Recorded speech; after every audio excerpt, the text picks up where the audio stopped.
When he loses, he generally looks good doing it. In other words, he's always in the hunt, and that was the case last week in the plate trial. Came up just short.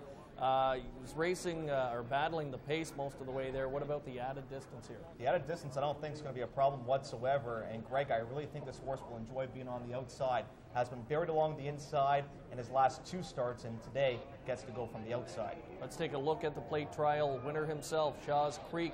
Expected by many to be the favorite coming in. Maybe a bit of a surprise right now to see him standing at 5-1. How do you like that? The plate trial winner at 5-1, currently the 3rd choice on the tote board. And this horse has done nothing wrong so far as a 3-year-old. And the achievement was flying late at a distance that's probably a bit too short for him, finishing 3rd. The horse has a win in the Queenston under his belt, a win in the plate trial as well. And here's another interesting story that not too many people have heard about. This horse broke his maiden last year on June the 24th. What race did we run last year on June the 24th? The Queen's Plate. Okay, well, there you go. There are certain tie-ins that you like to look for, maybe some hunch plays here. What do you attribute him being 5-1 at here this afternoon, and the fact that he's not favored right now? I think it's such a deep field. A lot of people don't know which direction to go into, and thus Shaw's Creek is being a little bit ignored right now at 5-1. Now, if people come to play one race each year, it's the Queen's Plate, and they'll recognize the name Samson Farm, and they have 2 in this race. And here's one of their competitors. This is Forward Every Stream, the horse that I like to win this race. Has the blinkers on for the very first time. This horse broke his maiden at the very, very tough Keeneland meets on April the 11th. Then came back to Woodbine to win the Marine Prep. And last time out, Greg, I think the horse bounced higher than a beach ball, losing by 2 3/4 of a length. And often we say that sometimes horses, they just regress off of a poor effort, off of a really strong effort, and that was the case with, I believe, Forward Every Stream last time. And I look for the horse to rebound nicely today, Greg. Okay, now you watched this race last night. I was covering at the North America Cup here. A colt named Red River Hanover won it, and I equate this guy sort of to him in the fact that a horse lightly raced, still inexperienced, and maybe at this point, well, no, maybe he's about it, probably still just learning the game. Great point. This is just start number 4 lifetime, and this horse is bred to be a good one. It's by Seeking the Gold out of Classic Slew. So this horse is bred to be a good one, and I think he is. There's number 5, the horse that to me has been a bit of a surprise in what we've seen today in the Wagering Classic. Mike, from the get-go today, this guy opened up as favorite, and right now is holding it favorite at 2-1. Yes, and I'm surprised to see this horse taking as much support as he currently is taking. I thought the horse would be one of the choices, but I never thought the horse would be as low as 2-1. Right now it's at 5-2. This horse went long for the first time 2 starts ago, was ranked but was still a winner, and last time out, I believe, in the plate trial was the best horse, got out late and just ran out of racetrack. And Greg, if this horse gets a clean trip today, will be one to reckon with. In fact, earlier this week, Trainer Reed Baker said if this horse does get a clean trip, he'll win this race. Forever Grand number 4 started off the season with a bang, reeled off 3 straight, looked very impressive each and every time out. Last time was stretching it out and was moving up in company. He didn't win, but hey, second isn't all that bad. And what a difference a year makes. Some great shots here by our camera people today at Woodbine. Last year, everybody was talking to Bob Tiller about Win City. Well, everybody is not talking about Bob Tiller today, as Forever Grand was thought to be a bit of a long shot in this field. But no, that's not the case. This one right now is at 5-1. The game plan, I believe, is simple for Forever Grand. Catch me if you can. All right, so we get another good look at that one in the walking ring. And what's impressed me in looking at all of them to this point in time, Jeff, is their demeanor. They all look great. Very well behaved. We have a big, bulky crowd outside. It's a hot day, but they are all very well behaved at this point. And let's hope that continues as the horses go on to the racetrack. Let's get a look at one of the other competitors, swinging over to the number 8 in here, Cree Power. Now this one, it's been a while between wins. In fact, we're going to look at the number 3 entry. First of all, Twice Bid. Mickey Walls gets the assignment here, and Roger Atfield, no stranger to the Queen's Plate, as we mentioned. With a win today would tie him as the winningest trainer all time, so I guess that is something you always have to consider in a race like this.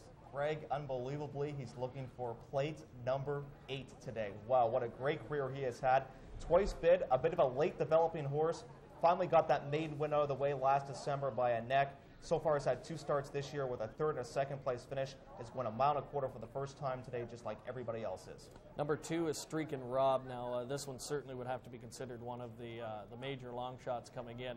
Right now at 21-1 in the wagering, and Chantel Sutherland aboard. Now, she's been having a great year, but we talk about inexperience with the horses. What about being a little bit inexperienced on the riding side of things in a major race like this? Well, Chantel has ridden some big races already in her career. She, earlier this year, rode in the Labatt Woodbine Oaks with a horse by the name of Mulroney.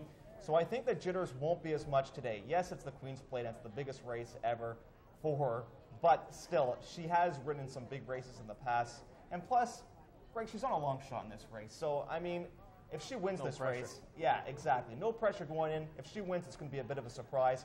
Don't forget, though, the 2 Streaking Rob was last year's champion 2-year-old horse here in Canada. Let's talk about the trip and how things might play out here today. What type of a trip do you see being the one necessary to win it today? I think a horse that's going to get a nice stalking trip along the outside is going to win this race today, because I think there is some decent speed in here, and I don't think you want to be buried along the inside. I think you want to be on the outside, and I think you want to see everything go your way. Of course you want to see that. And I also think that you want to see all the horses on your inside. So if you're a rider, well, how fast are the horses going on the inside? Where is my main competition? I can see where everybody is. And you can go whenever you want to go. You don't have to wait for racing room like you do if you're stuck along the inside. I've watched all the races today, and I've been noticing it. It seems that the inside has not been kind to most horses here today. I don't know whether it's been a little more tiring or what the case has been, but do you think that's a fair assessment? Well, traditionally this year, the rail has not been the place to be in Woodbine. I don't think it's as dead as it has been at Woodbine, but still, I still think that the rail is not a great place to be.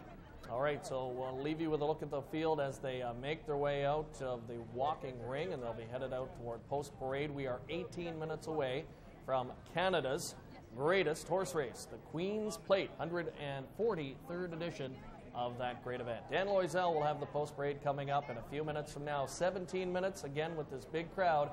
We urge you to move in and make your wagering selections.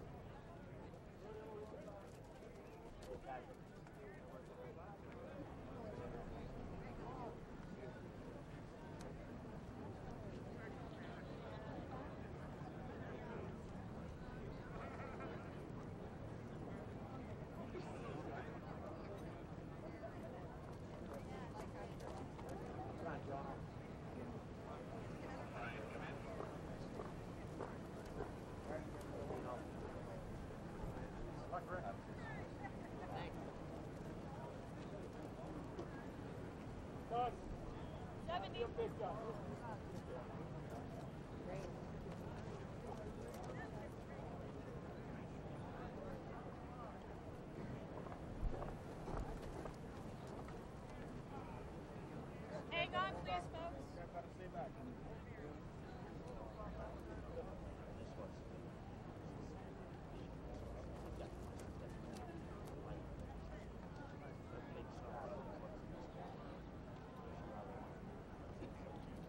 Hey, Bobby.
Ladies and gentlemen, as is our custom, as the horses step onto the racetrack, would you please stand and join in the singing of the Maple Leaf Forever?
The horses are now on the track for the 9th and feature race, the running of the Queen's Plate Stakes. For 3-year-olds folding Canada, they'll run 1.25 miles on the main track. The gross purse $1 million. The winner to receive $600,000.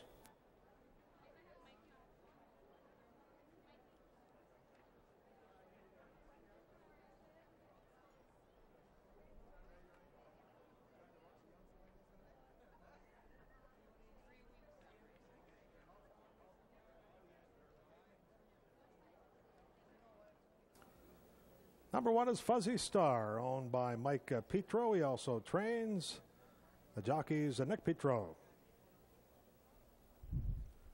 Number 2, Streak and Rob, owned by Cudney Stables and Alan Kent, trained by Jim Day. Riders Chantal Sutherland. Number 3, Twice Bid, owned by Cam Allard, Bill Werner, and Roger Atfield. Roger Atfield, the trainer, jockey Mickey Walls. Number 4, Forever Grand, owned by Frank DiGiulio Jr. and Bob Tiller. Bob Tiller, the trainer, jockey Patrick Husbands. 5 is Classic Mike, owned by Terra Racing Stable, trained by Reed Baker, jockey Jono Jones. Number 6, Barbo Ruckus, owned by Jennifer Armada and Thava Millar Thailand. Ross Armada, the trainer, jockey Dino Luciani. Beckelwatt Stable owns 7, Adula, trained by David Bell, jockey Richard Dos Ramos. Number 8 is Cree Power, owned by Hendry Stable, trained by Mike Doyle, jockey Emil Ramsamy. Number 9, TJ's Lucky Moon, owned by Molinaro Stable, trained by Vito Armada, jockey Stephen Bahen. 10 is Samson Farms Ford Every Stream, trained by Mark Frostad, jockey Todd Cable. Scratch 11, Bravely. 12 is Mountain Beacon, owned by Samson Farm, trained by Mark Frostad, the rider Robert Landry. 13 is Anglian Prince, owned by Prime Acres Incorporated, trained by Mort Hardy, jockey Jim McElhaney. And 14 is Shaw's Creek, owned by Jam Jar Racing Stable, trained by John Ross, the jockey Jake Barton. 9 minutes until post time.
Five minutes until post time.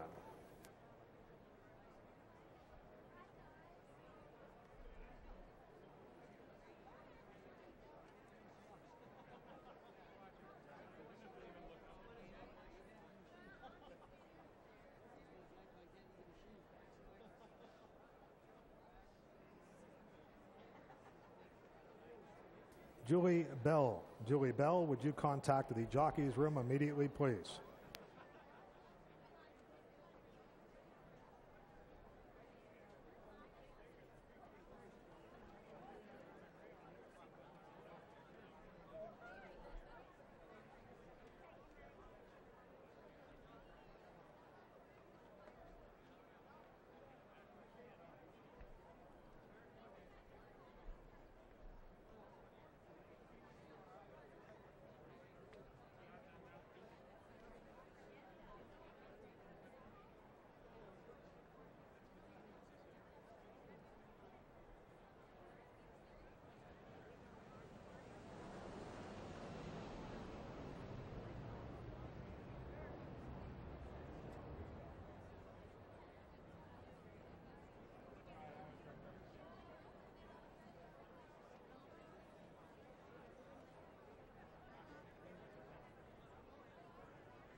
The horses have now reached the starting point.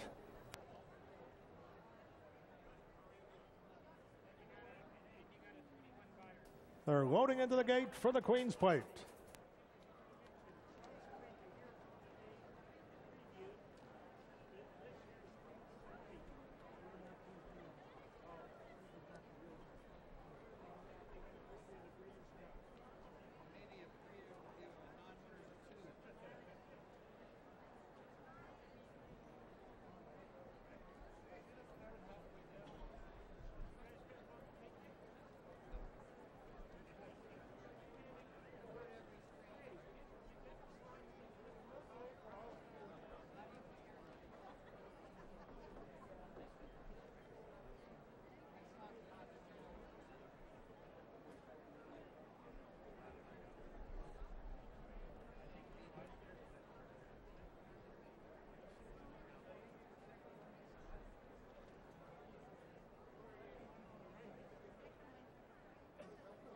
Barbo Ruckus loads into the gate.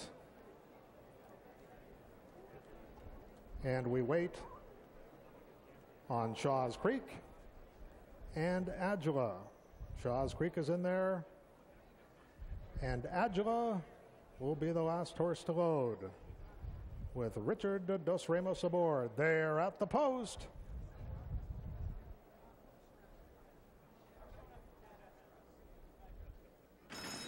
They're off in the Queen's Plate Stakes. Shaw's Creek from the outside, along with Anglian Prince. Streak and Rob streaks for the front. TJ's Lucky Moon is right there in the early going, as is Cree Power. Forever Grand is in between horses as they move in front of us for the first time.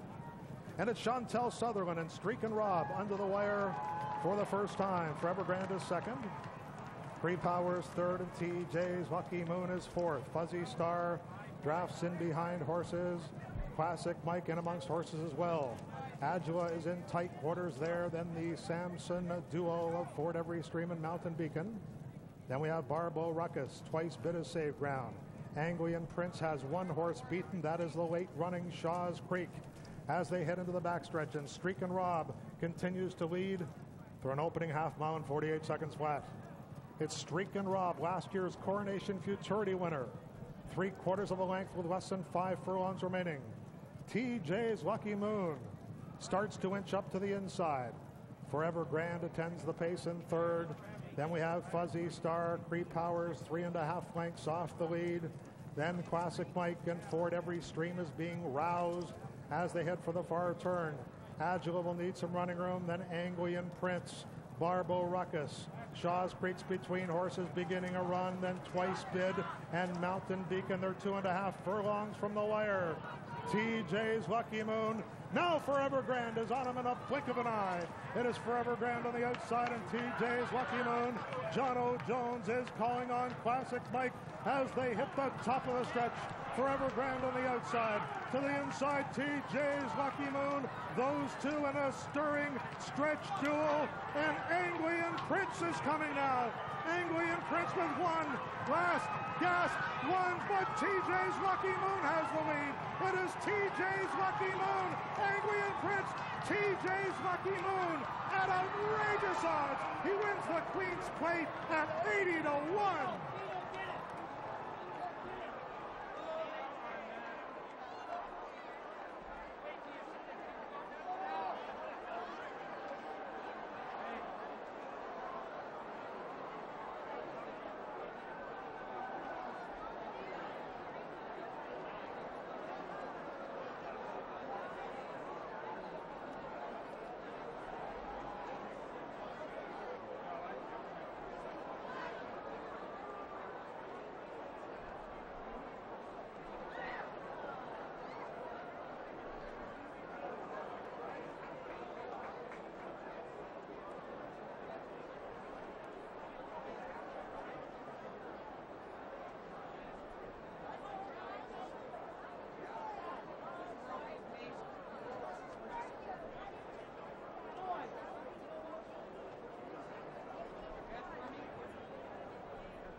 The unofficial result of the 9th race.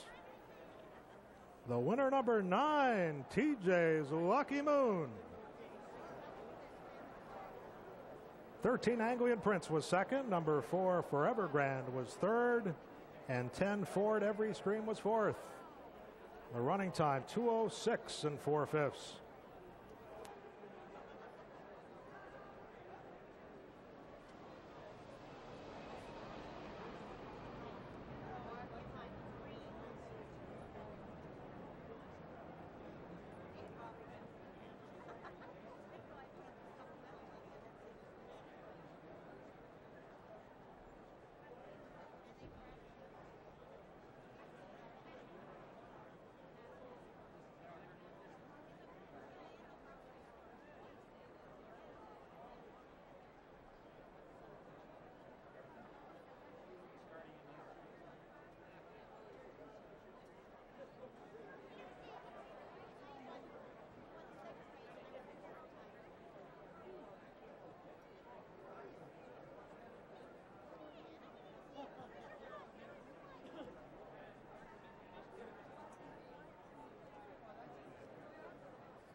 Ladies and gentlemen, one of the biggest upsets in Queen's Plate history.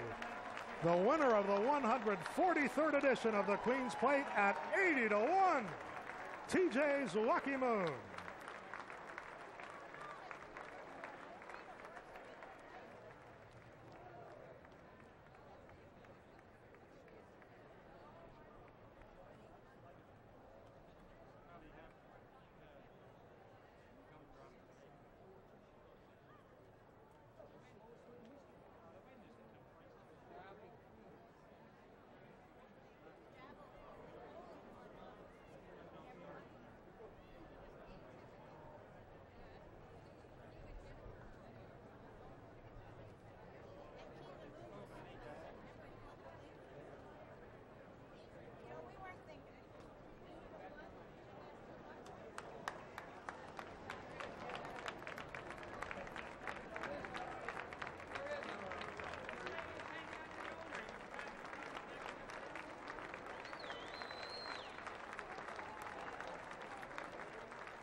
Being led into the winner's enclosure in the infield, the winner of the 143rd running of the Queen's Plate, number 9, TJ's Lucky Moon.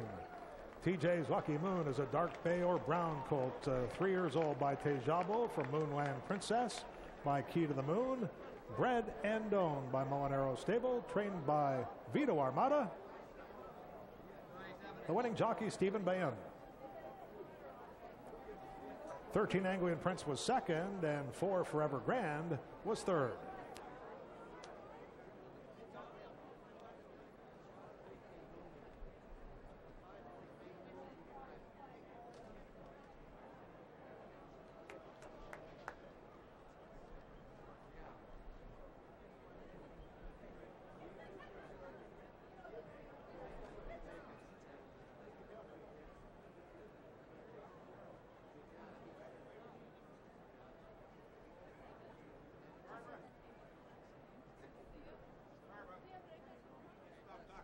Trainers Cliff Hopmans and Catherine Day Phillips. Trainers Cliff Hopmans and Catherine Day Phillips. Would you contact the jockey's room immediately, please? Jockey John O'Jones off of the remainder of his mounts on this afternoon's card.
Yes, we're standing here in the winner's circle. Stephen, now that was an exciting race. We watched you in the first turn, though. You had a ton of horse. The horse was dragging you up there. Tell us about your race today. Yeah, Vito just said let him run his own race. Don't worry where he is, as long as you don't have to take a hold of him.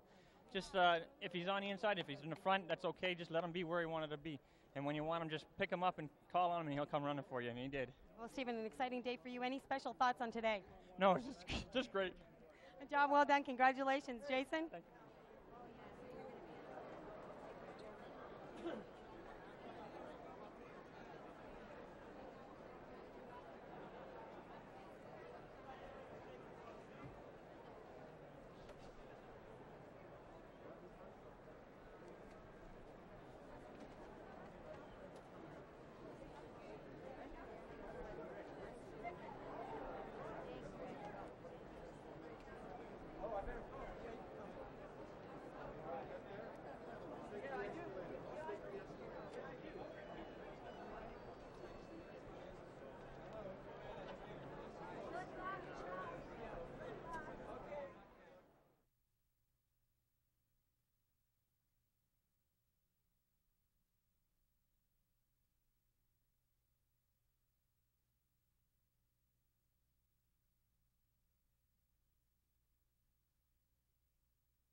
Ladies and gentlemen, making the trophy presentation to the winning connections of TJ's Lucky Moon, their Royal Highnesses, Prince and Princess Michael of Kent.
Just a glorious day's racing has come to an end at Woodbine Racetrack, and what a fantastic afternoon it has been all the way around. The 143rd Queen's Plate going to TJ's Lucky Moon, and who would have thought that at the beginning of this day? But maybe that's why Robbie King Jr.'s philosophy that he just explained to me at the completion of this last race is so important in racing, because sometimes you do have to take it one day at a time. You can't be certain what's going to take place from day to day. But how about Steve Bahen's ride with trainer Vito Armada and the Molinaro Stables celebrating with TJ's Lucky Moon after scoring, and not only doing that, but paying $166 to win.